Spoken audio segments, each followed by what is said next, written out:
gonna put this here, and then you can just put the like. I put the runner show here, so Yeah. it's accessible. I wonder if any of these people has tape for me to put my shoe. There's tape right here. Oh, there's tape right here. Oh, and then actually they have Derek brought clear tape, like the duct tape clear tape. Yeah, in case you want that. Hey, some on your shoe. I got tape. Yeah, on the way here, my shoe broke. I hate that. So embarrassing. No, man, it's life. You know, we're just living. We're trying to just make it happen. I mean, That's all. I had a weird feeling something like that was going to happen today. So if that's the worst thing, that ain't I'll bad. take it, right? Believe me, that ain't bad. No one would even know if you didn't say. No one would know if you didn't say. I'm still going to try to tape it if I can. But Let me give you some tape real quick. All right, thanks. And you can sit on the bench or sit in this chair.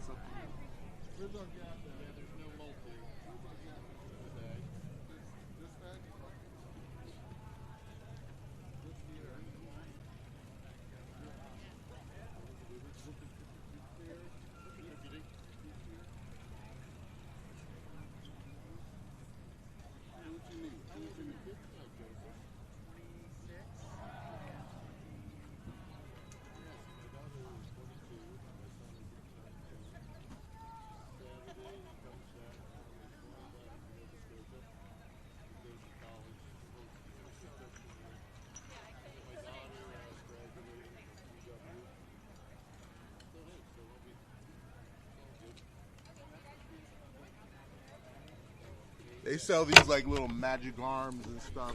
Like we're old. You got a magic arm? Yeah, I have the old school Rowdy thing, and you know, like we're old school, so.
Oh, no problem, sir.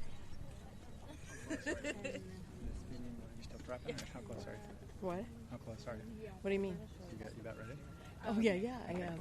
Yeah. Let's do this. I thought you were saying, I was like, are you staff for? And then I realized, who are you? You were talking to me like a staff person would. You ready? You about to start? He really was. Yeah, he was, right? I was like, wait, I'm confused. Just so you know, Eduardo is not here yet, so we may skip him if he doesn't arrive by then. Okay. So Delia and Chewy are running late and stuff. So Marisol? Yes. Marisol. Okay, Marisol, you're next after me. Then we'll skip them. Laura?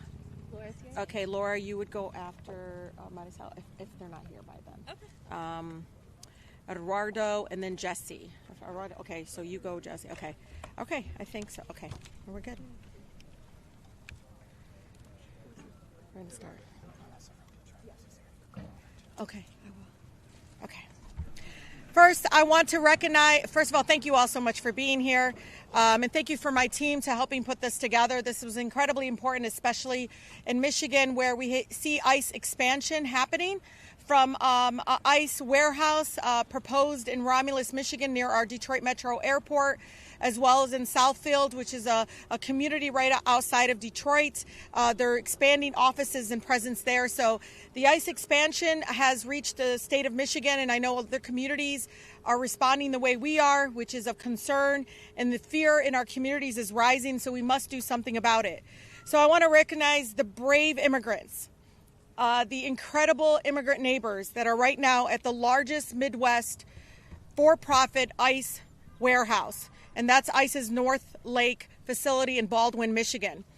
They have launched a hunger strike to protest the inhumane conditions and policies that strip them of their dignity and their rights. And I want them to know, I am urging my colleagues in the Michigan delegation to please visit the Baldwin facility, North Lake right now. The detainees, our immigrant neighbors that are in there, are holding, again, a hunger strike. That's how bad the facility is. After hearing from one of our attorneys from our community in Michigan of a young teen, 19-year-old, who used the glass from his cell phone to slice his arms, trying to kill himself because he just didn't want to be there. He didn't belong there. And shame on our country for continuing to take so many of our immigrant neighbors and treating them like animals and putting them in these cages. They shouldn't have to risk their lives to demand that they are treated like human beings. And I want you all to know we all here stand with them. I'm proud also to be here today with Detention Watch Network and all the incredible organizers and activists who helped us craft, who helped us listen to those that, again, are directly impacted to introduce the Banned Warehouse Detention Act. ICE and CPB are terrorizing our neighborhoods. As you all know, they're murdering people right in the streets in broad daylight. They're tear gassing 6-month-old babies, tearing our families apart, abducting our neighbors and locking them in cages.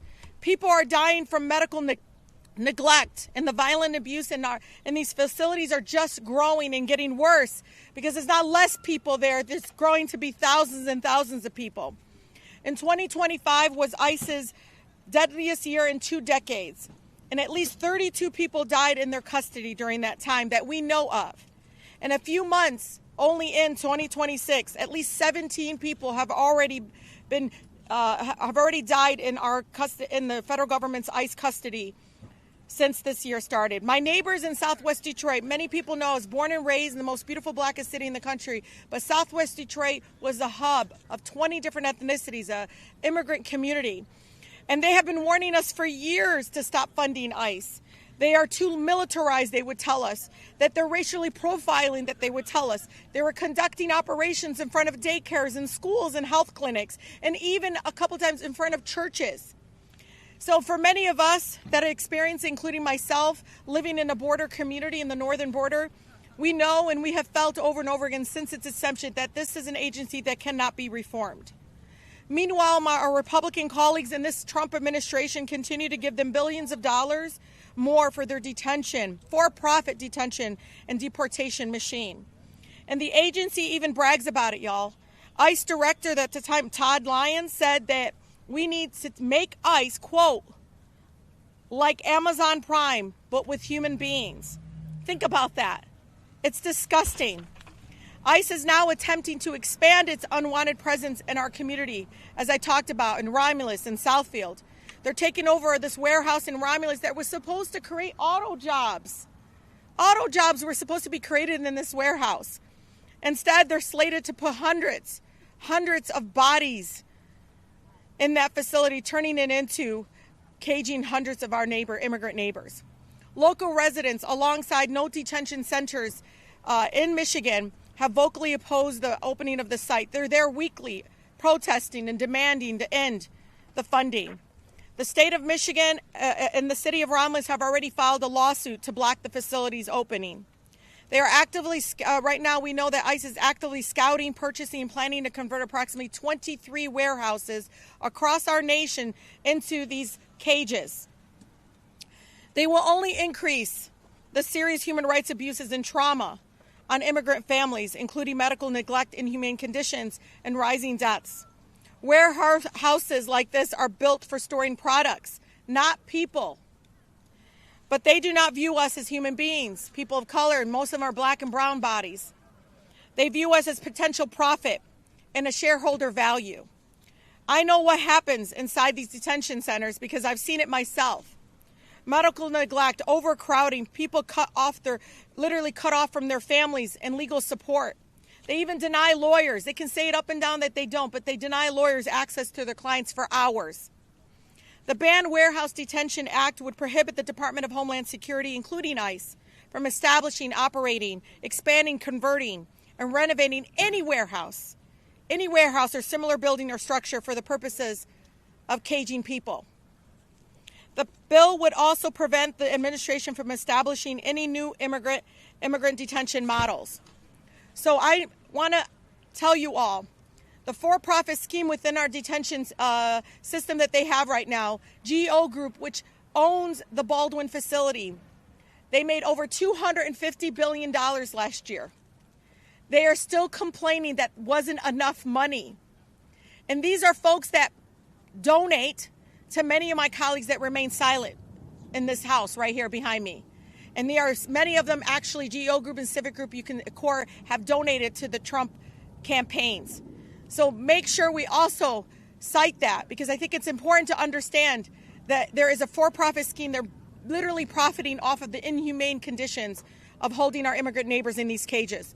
So let's pass the Warehouse Detention Act. Let's defeat this budget reconciliation bill. I say hell no to funding this cruelty. No more, not one more cent for these violent agencies. Let's abolish detention. Let's abolish ICE.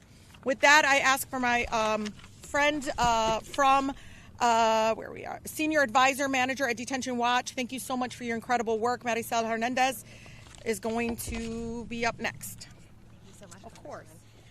Thank you so much, Congresswoman, and good morning, everyone, and thank you so much for being here. My name is Maricel Hernandez, and I'm the Senior Advocacy Manager at Detention Watch Network. For nearly 30 years, we have been dedicated to exposing the depravity of immigration detention system in the United States, a system that is fundamentally inhumane, unnecessary, and deadly. In immigration detention, people are deprived of freedom, caged in isolation, and made to suffer abysmal conditions, including medical neglect, physical and verbal abuse, overcrowding, insufficient access to food and water, and rampant transfers that cut people off from their loved ones and support networks. People in immigration detention have described it as hell on earth, because it is. As mentioned, 2025 was the deadliest year on record for ICE deaths, and in the first 4 years of 2026, we have already reached a staggering 17 deaths in ICE custody. The Trump administration is carrying out a multi-layered detention expansion plan at a previously unimaginable rate and scope and scale, including ICE scouting, purchasing, and retrofitting industrial warehouses with the price tag of over $40 billion. All immigration detention is inherently inhumane and rife with abuse, and yet this model is particularly horrifying. Jailing people in large-scale makeshift detention warehouses will exponentially increase the likelihood of abuse and death. Detention warehouses will also divert resources such as water and electricity from local communities, cut off tax revenues, and foreclose economic opportunities. People are not commodities to be shipped, discarded, or profited off of in detention warehouses or in any detention facility. The threat of detention warehouses harkens back to one of our most shameful periods of a nation, when warehouses were used for the incarceration of Japanese Americans in the 1940s. It was wrong then, and it's wrong now. Now more than ever, we need real leaders to act courageously for the rights and the dignity of all communities and all people. We welcome Congresswoman Tlaib's leadership in introducing the Ban Warehouse Detention Act to say no more immigration detention expansion. The American people deserve investments like healthcare, housing, education, and programs that will support everyone, not abusive and deadly detention systems. Communities from coast to coast are already fighting back and winning, successfully stopping ICE warehouses' plans through organizing and public pressure. On Saturday, communities will continue this pressure across the country and will mobilize against Trump administration's reckless expansion of ICE warehouses in across 180 events nationwide. So we demand an end to Trump's cruel mass detention expansion, and we demand that immigration detention facilities are shut down for good. And now it is my honor to pass on the mic to a leader in Washington County Indivisible, Laura.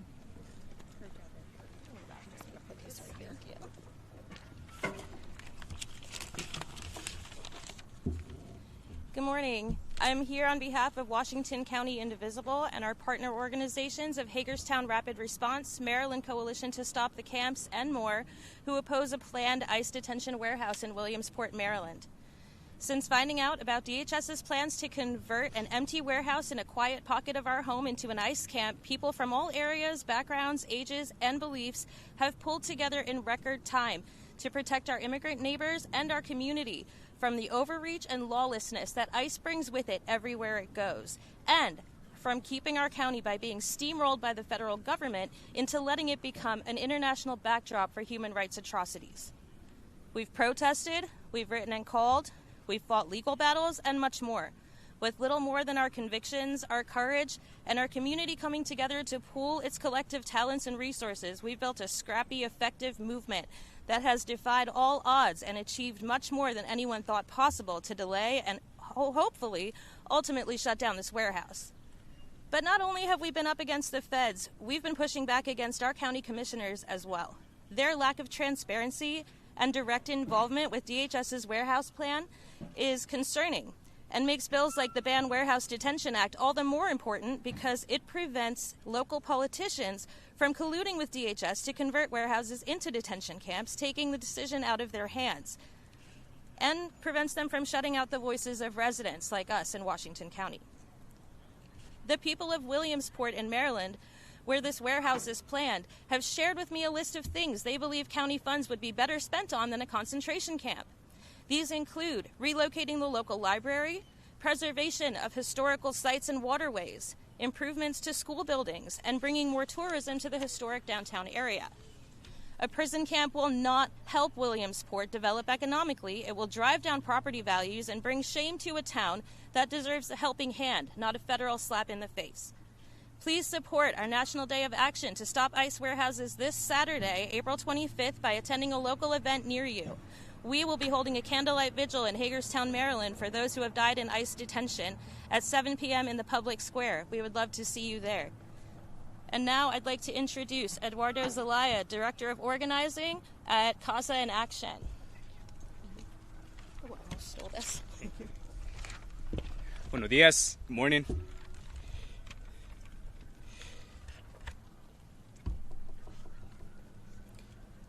Good morning. My name is Eduardo Zelaya, and I serve as the Director of Organizing in Virginia at We Are CASA. We are a national organization with over 200,000 members across 46 states, including Puerto Rico, and we are here today to make something clear.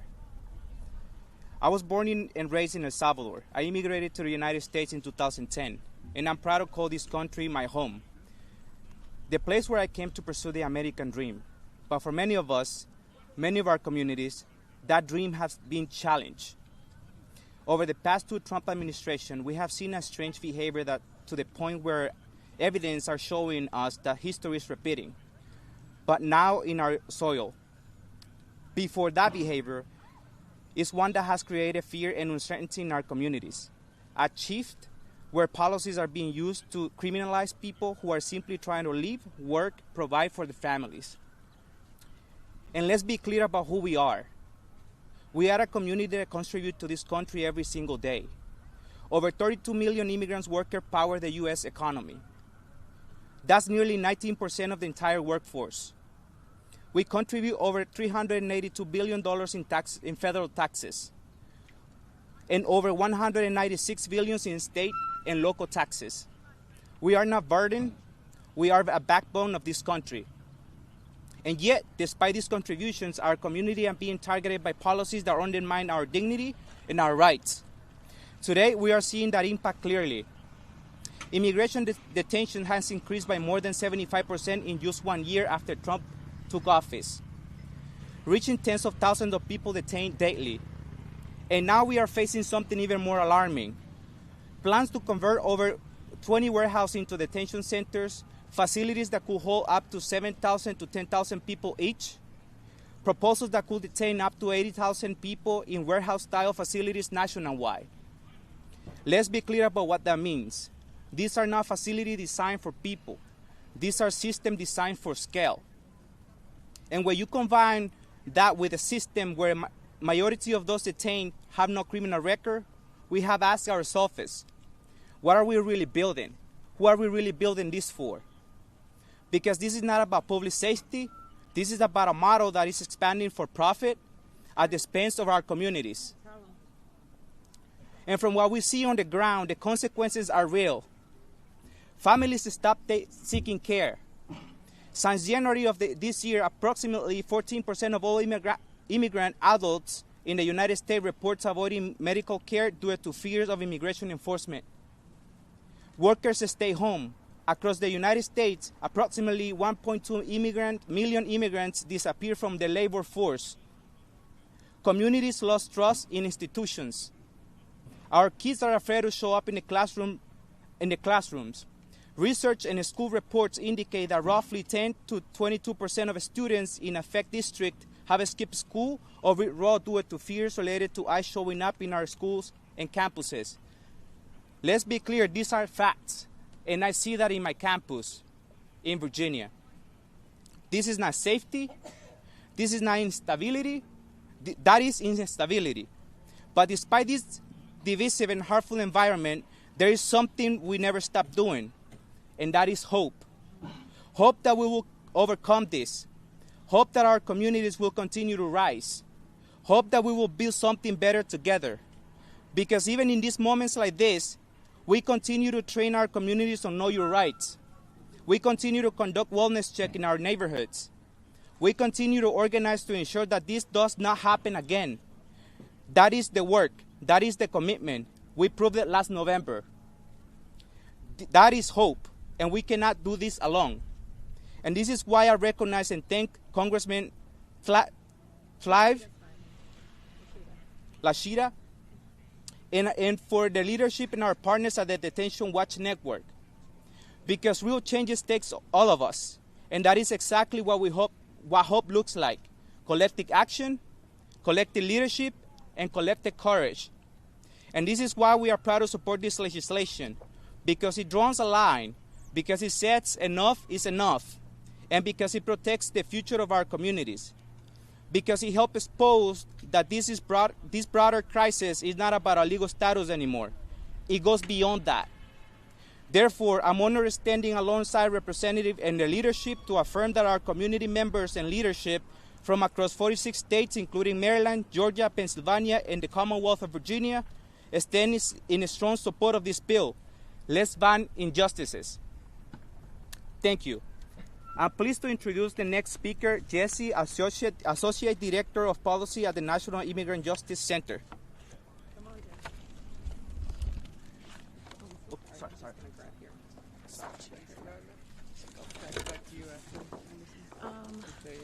Yes.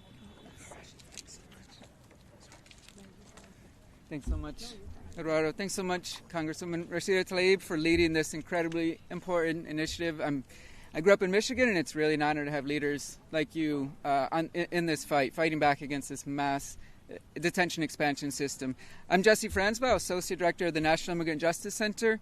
For over 4 decades, NIJC has dedicated itself to ensuring human rights protections and access to justice for immigrants, refugees, and asylum seekers. Headquartered in Chicago, Illinois, NIJC provides direct legal services to around 10,000 low-income individuals a year and advocates on behalf of our immigrant communities through policy advocacy, impact litigation, and public education. NIJC serves people throughout the country with a focus on the Midwest region, people facing rampant rights violations by federal immigration enforcement agents and inhumane conditions in immigration detention. The legislation to stop ICE detention from expanding to warehouses is absolutely imperative to prevent more taxpayer dollars from going towards a modern-day immigration internment camp system in the form of industrial warehouses. For too long, private prison CEOs have lobbied to drive up the detention system for profit at the expense of community needs.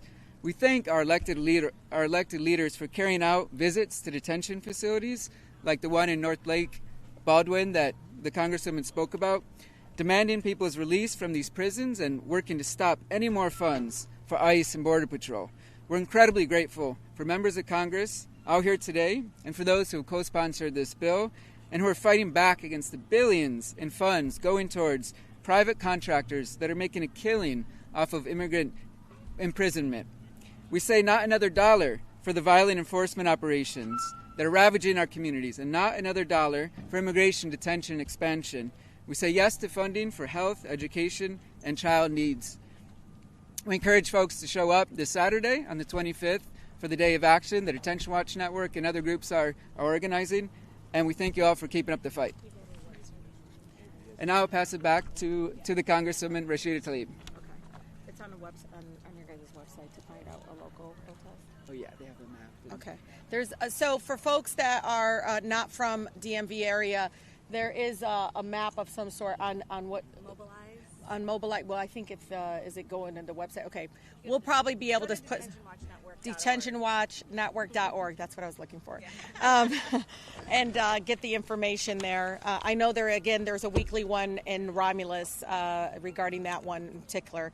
I'm going to ask Melissa if you have any. I'm going to open up for questions and see if Melissa, you can start with her. Yeah.